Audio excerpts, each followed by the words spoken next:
People whom you love are not easy. Transform yourself in such a way. Being in your presence, unknowingly, their cup will turn around. As far as your spiritual process is concerned, anyway you're alone. Namaskaram, Sadhguru. I'm in a relationship with a very bitter person who is not interested in spirituality. How can I handle my relationship without losing my way on the spiritual path? If your concern is your spiritual growth only, then if you have a demon for your partner, that's the best thing. But your partner, your husband, wife is not just about spiritual growth, you also want to have a pleasant life in the family. Then you have to choose someone whom you like, but any human being on the planet, there is something that you don't like about them, isn't it so? So you use that part of it for your spiritual growth, and the rest of it you enjoy. Just as life. So if your intention is to have a good family, then some rapport is needed between two people, otherwise it won't work. Especially if you have produced children, then rapport is must, otherwise you'll foul the new life that's come up. If you create a foul atmosphere, you'll foul up the new life that is coming up. Nobody has any right to do that actually, but people are doing it. But no human being has any right. You can mess yourself up as much as you want, that's up to you. But you can't mess up a fresh life that's just coming up. So, if you're looking for good life, family life, then one has to find rapport. And that rapport means some areas of commonality at least. But if you're looking for spiritual life,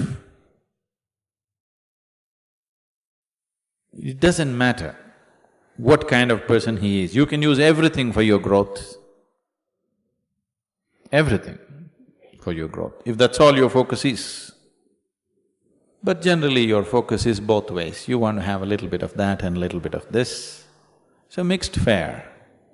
So it gets little complex. So, to build a rapport takes effort, takes compromise, takes love, endurance. Takes endurance, you know. Somebody is constantly like this, you want to build rapport with that person, but you don't want to go his way. That takes lots of endurance. Yes or no? People whom you love are not easy. So what can you do? One thing is to transform yourself in such a way, being in your presence, unknowingly, their cup will turn around. Just yesterday, you know, the other day I just went out in the rain, I went out and it started raining and I was carrying both my India phones because I was expecting some calls and I mean, one is India, one is Europe, one is America, 3 phones I had. One I had in my jacket, other in my trouser pockets, and by the time I got here, it got wet and both the phones just burnt up. Then people around me were telling me, Sadhguru, why carry 2 phones? Now we can have 2 SIM cards in one phone.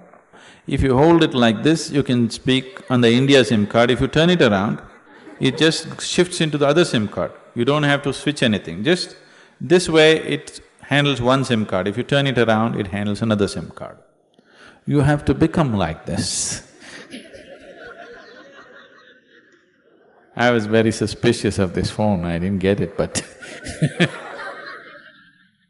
but you must become like this. If you wish to take people who are around you with you,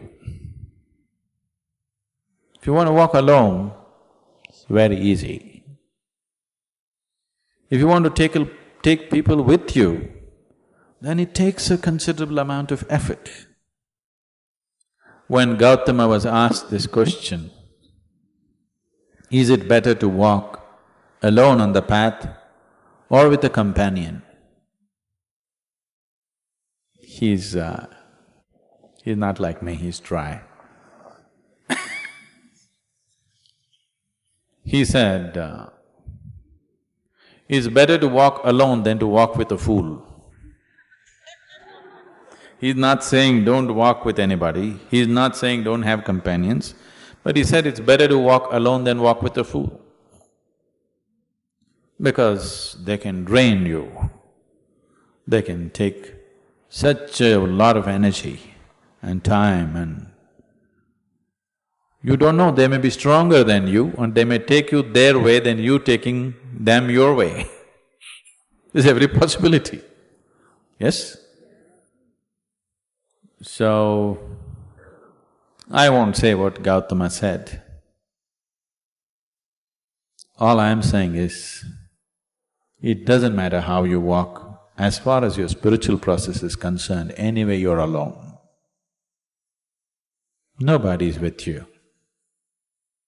It's only the bodily process, the material process of life, which you can share with people.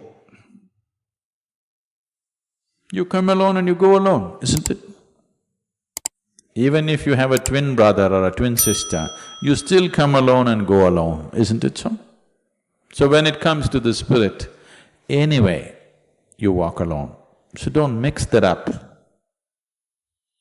So that part of it you handle well. The material part of it, according to your capability, to what extent you can do it, you do it. They come your way, it's wonderful. If they don't, it's all right, don't grudge them. It's just that you don't have to go that way. Maybe someday, when the doctor tells you your liver is in a bad state, he may seek divine, you know. Yes. Have you seen people who are walking in the morning? Not everybody, there are certain type of people, these are all over 50, 55 age group people. They have become lean and they're walking briskly every day, religiously they are there. These are all people who generally had a cardiac problem. They almost died. Then their doctor told them, either you do this or you're gone. Now their walking is like a religion. Not Sunday morning, every morning. Have you seen those people? Suddenly they transform, they eat properly, they do everything properly because the fear of life and death has come. So different people need different kinds of impetus. If you're sensible, you learn by just looking. If you're not sensible, you learn by thrashing. Life will thrash you. The material part of your life is never 100% proper, never can be, isn't it so? Is there any family which is a perfect family?